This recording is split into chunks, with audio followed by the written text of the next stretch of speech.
అందరికీ నమస్తే. జై శ్రీరామ్. భారత్ మాతాకి జై. ఈరోజు ఏదైతే అల్లు అర్జున్ గారి ఇంటి పైన దాడి జరిగిందో చాలా హేయమైన చర్య.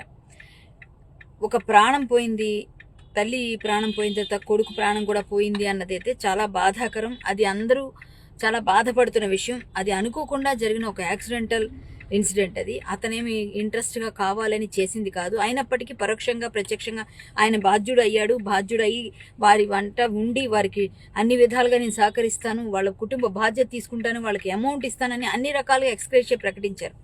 ఇప్పుడు కొడంగల్ జిల్లా యూత్ కాంగ్రెస్ అధ్యక్షుడు ఎవరైతే శ్రీనివాస్ రెడ్డి సంథింగ్ ఆయన ఎవరైతే ఉన్నాడో ఆ శ్రీనివాస్ అనే వ్యక్తి ఇంతమందిని స్టూడెంట్స్ అందరినీ కూడగట్టుకొని వెళ్ళి ఇంటికి వెళ్ళి ఫర్నిచర్ ధ్వంసం చేసి చాలా బీభత్సం చేసి వాళ్ళ భయభ్రాంతులు గురి చేసే విధంగా చేస్తే పోలీస్ వ్యవస్థ ఏం చేస్తుంది అంటే మనుషులకి రక్షణ కానీ ఇండస్ట్రీ పీపుల్ అంటే అంత ఈజీగా ఉన్నారా, అంత చులకనగా ఉన్నారా?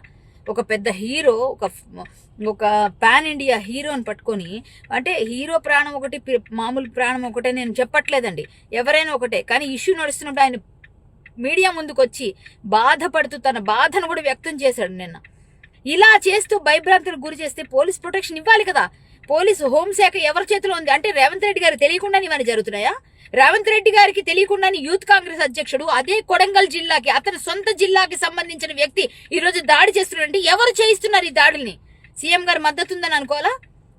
అంటే రేవంత్ రెడ్డి గారు ఒక మాట చెప్తారు, ఇక్కడ చేసే వాళ్ళందరూ చేస్తుంటారు.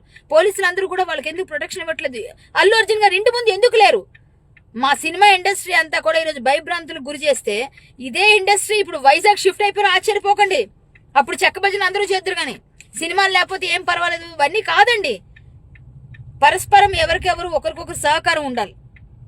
ఇప్పుడు బెనిఫిట్ షోస్ రద్దు చేసేస్తారా, ఇంకేం చేస్తారా, అదంతా మీ ఇష్టం, ఏమైనా చేయండి, మేము కూడా దానికి ఏమి తీసుకుంటారు. కానీ కావాలని చేస్తే మేము కూడా బాధపడతాం. ఇప్పుడు 2 ప్రాణాలు మనం తేలేం.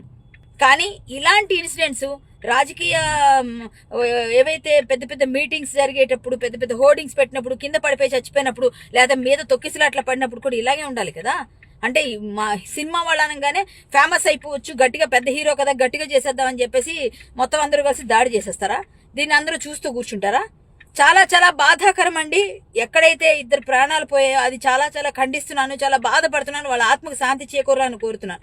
అదేవిధంగా అట్ ద సేమ్ టైం ఇలాంటి దాడులు చేస్తే ఇండస్ట్రీని ఇంత భయభ్రాంతులకు గురి చేసి ఒక హీరోకి ఇట్లా చేస్తూ ఆయన్ని దాడి చేసి ఏదో విధంగా ఇబ్బంది పెట్టాలని, గేలి చేయాలని, ఒక సీఎం కాన్స్టిట్యున్సీ నుంచి వచ్చిన ఒక వ్యక్తి తన ప్రలోభం కోసం, తన ప్రయోజనం కోసం ఇట్లా చేస్తే మాత్రం ఎవరు కూడా చూస్తూ ఊరుకోరండి.